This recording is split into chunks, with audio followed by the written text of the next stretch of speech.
Here's my stencil already cut, and I'm just going to do a little test print here. So the first thing I'm going to do is add some double stick tape. This is removable double-sided tape, so it won't peel off my background paint when I get to that point. And it will just hold the stencil in place while I'm painting, so it doesn't shift around too much. Usually with something this small, I can do that with just my fingers, but this makes it easier. And I still have the paper that I used to cut this.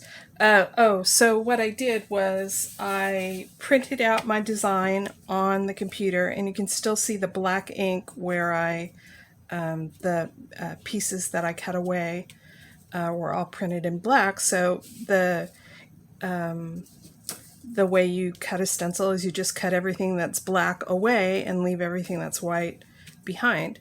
So I glued that print to a manila folder, and usually I will peel off the paper once it's done, but I think my glue stick really stuck. So I'm just going to leave it and see what happens. It might come off as I start applying paint, and that's okay. So a little black acrylic, a little sponge.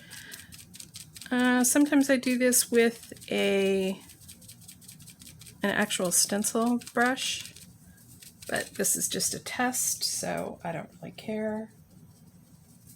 I just want to see what it looks like.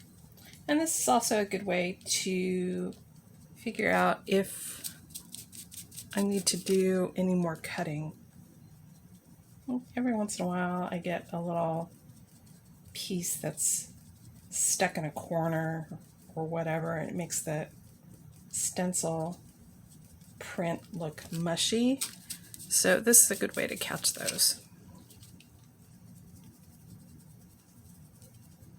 And this has a lot of little pointy pieces where the lettering is. So I want to make sure that I get paint in all of those, but not too much paint, which is why I'm working very dry, because too much paint tends to ooze underneath the stencil and you end up with a mushy print.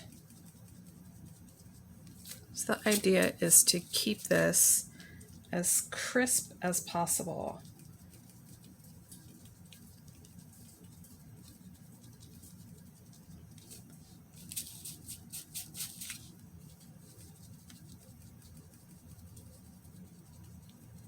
I'm also testing this with some super cheap paint, and I think my finished cards are probably going to be done with something that's a little more expensive, a little denser maybe, so that the print comes out not looking so lost and found, that it looks like a very crisp black against my background. And the one section that's a little fiddly is this one right here, because it's just kind of flapping around there. The rest of the pieces I managed to create bridges that were pretty solid, but right here, not so much.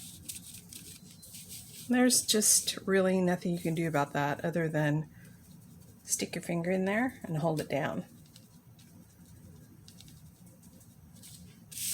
When I do really big stencils, I just spray the back of it with spray adhesive, and that holds it in place. But I don't really want to do that on postcards.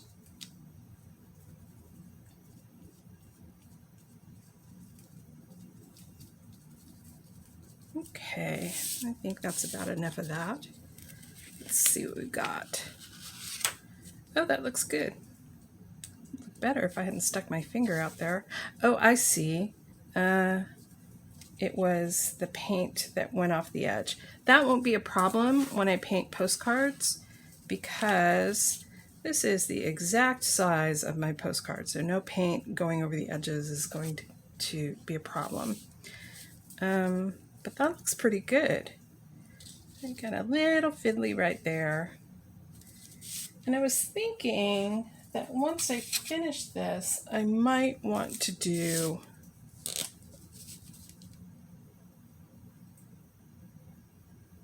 this.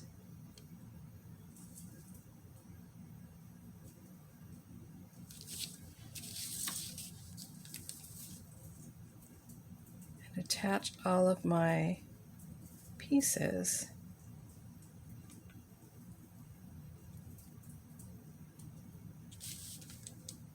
I'm not sure.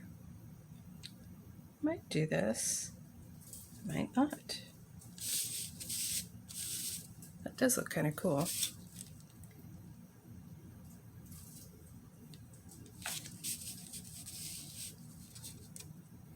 And maybe I want to do this as well.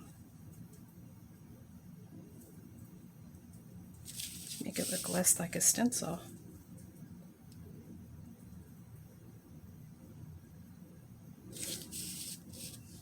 That's kind of cool.